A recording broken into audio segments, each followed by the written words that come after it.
थी वो वंदे मातरम। आजकल नवरात्रि का टाइम चल रहा है, पूजा अर्चना में लगे होंगे आप और बढ़ते भी आपके चल रहे होंगे साथ साथ। इसी बीच में मैं पहुंचा हूं 99 ब्लॉक के चमाड़ा गांव में। चमाड़ा आप जानते भी होंगे, जहां पे एक टाइम पे थोकदार लोग रहा करते थे, क्या अभी भी हैं। और एक उनका बड़ा सा एक क्वार्टर जहाँ पे संयुक्त परिवार रहा करता था, वो भी मैंने आपको दिखाया है।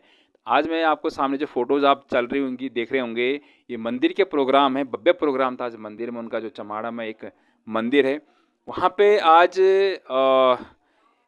एक मूर्ति की स्थापना हुई है, दुर्गा माता की वहाँ पे मूर्ति की स्थापना हुई है। तो वो किसने की और आज क्या कारण रहा जो वहाँ पे उन्होंने मूर्ति स्थापना की, इसके बारे में जानेंगे। इससे पहले मैं परिचित करा देता हूँ आपको, जेवीएस नेगी जी, जो कि प्रधानाचार्य से रिटायर हैं इंटर कॉलेज से।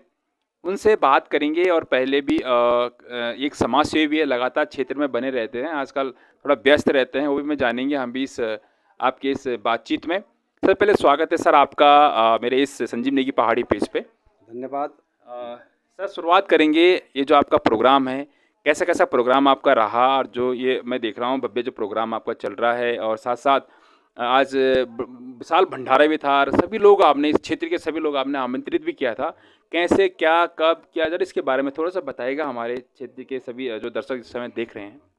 देखिए, यहाँ पर हमारे गांव का जो है पौराणिक यहाँ पर माँ कालिका का मंदिर यहाँ पर स्थापना हमारे पूर्वजों ने की थी। और वहाँ पर पहले बहुत छोटे रूप में था। फिर हमारे बुजुर्गों ने, हमारे पिताजी और उनके समकक्ष लोगों ने उसको एक मंदिर का रूप दिया था। और अब नौजवान पीढ़ी ने, हम लोगों ने मिला करके वहाँ पर एक भव्य मंदिर का जो है निर्माण किया है। और चूँकि वो कालिका का मंदिर था, तो कालिका के मंदिर में पहले हम सारे गांव वालों ने, सब ने, प्रवासी बंधु और गांव वालों ने मिला करके वहाँ पर एक माँ महाकाली की मूर्ति की स्थापना की। उसके बाद मेरे दिलो दिमाग में अचानक आकस्मिक ये भावना आया कि माँ कालिका हैं, चाहे नौ दुर्गा कहते हैं या नौ बहनी दुर्गा चंडिका कहते हैं, तो सभी बहनें हैं आपस में। तो मेरे दिलो दिमाग में ये आया कि माँ कालिका के सानिध्य में जो है वो माँ दुर्गा की भी अष्टभुज मूर्ति की भी जो स्थापना की जाए।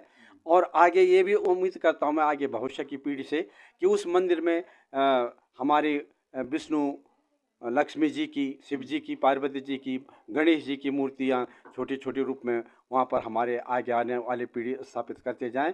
और वो मंदिर जो है वो माँ महाकाली का जो मंदिर है, कालिका का मंदिर, वो उस मंदिर में जो है सब हमारे सभी, क्योंकि हम सनातन धर्मी हैं, सब देवी देवताओं की मूर्तियाँ वहाँ पर सुसज्जित हो जाएं, तो क्षेत्र में एक सांस्कृतिक जागरण जो है उत्पन्न हो जाएगा। और क्योंकि सभी आस्थावान होते हैं हम लोग, तो ये हम लोगों की आस्था थी।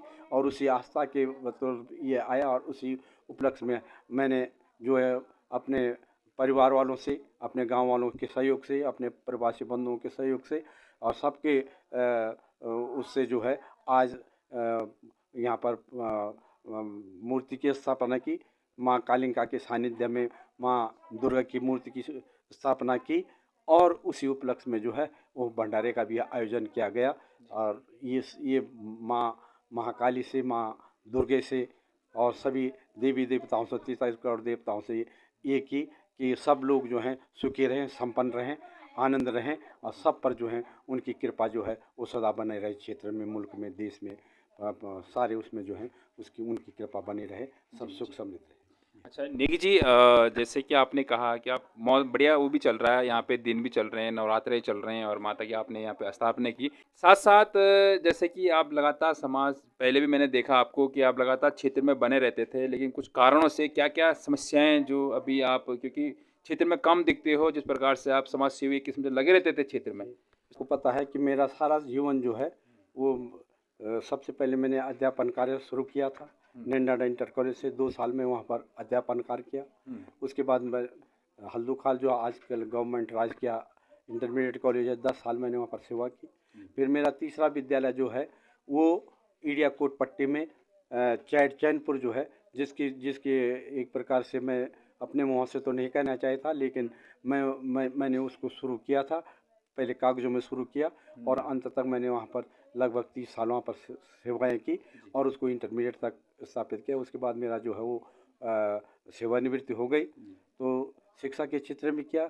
उसके बाद हमारे ग्रामवासियों ने, हमारे क्षेत्रवासियों ने मुझको एक जन सेवा का एक अवसर दिया और मैं अपने क्षेत्र पंचायत में जो है 5 साल तक प्रतिनिधित्व किया। उस बीच भी मैंने जो है वो सामाजिक कार्य करने थे वो किया।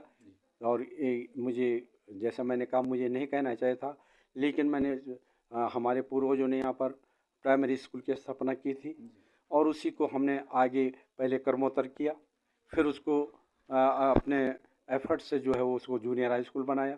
उसके बाद जनरल साहब टीपी रावत जी की देन से वो गवर्नमेंट हाई स्कूल हुआ और माननीय हरीश रावत जी के सौजन्य से मैंने चूँकि मैं उस समय यहाँ पर ब्लॉक कांग्रेस कमेटी का अध्यक्ष भी रहा, उनके सौजन्य से, उनके उससे जो है विशेष अधिकार के अंतर्गत उसको इंटरमीडिएट भी करवाया।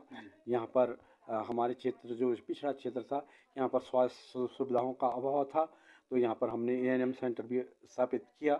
यहाँ पर हमारे यहाँ पर यातायात की बड़ी समस्या थी, तो माननीय जनरल साहब और माननीय तिवारी जी के सौजन्य से जो है वो मुजरा बैंड जो हल्दूखान नैना मोटर मार्ग है, मुख्य मार्ग, उससे जो है मुजरा बैंड चमाड़ा अपोला सेरा जो है वो 10 किलोमीटर प्रधानमंत्री सड़क योजना के अंतर्गत उसको मंजूर करवा करके उसमें भी, तो इस तरह अभी और भी कांडी खाली से जो है हमारे कांडी नैखणा ग्राम सभा को टच करते हुए जो ये रोडें फिर आगे बढ़ेंगी। बहुत कुछ लालसा थी कि मैं मुल्क की सेवा करूं, मैं दिशा दे सकूं, लेकिन ये दुर्भाग्य है मेरा कि मुझे लगभग 5 साल से अपनी धर्मपत्नी के अस्वस्थ होने के कारण, स्वयं मेरे भी अस्वस्थ होने के कारण मैं समाज को समय नहीं दे पा रहा हूँ। फिर भी लालसा है कि जब तक हूँ तो और भी इसको करो। मैं चाहता हूँ कि हमारे क्षेत्र में जो है वो चहुमुखी विकास हो और चहुमुखी विकास के अंतर्गत मैं शासन प्रशासन को जो है वो समय पर सुझाव देता रहता हूँ और देता ही रहूँगा।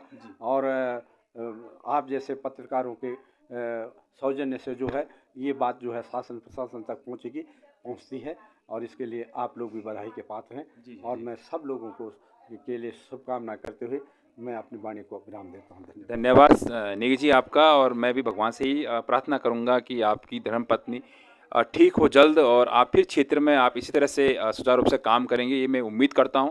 तब तक के लिए देखते रहेगा साथियों संजीव नेगी पहाड़ी पेज।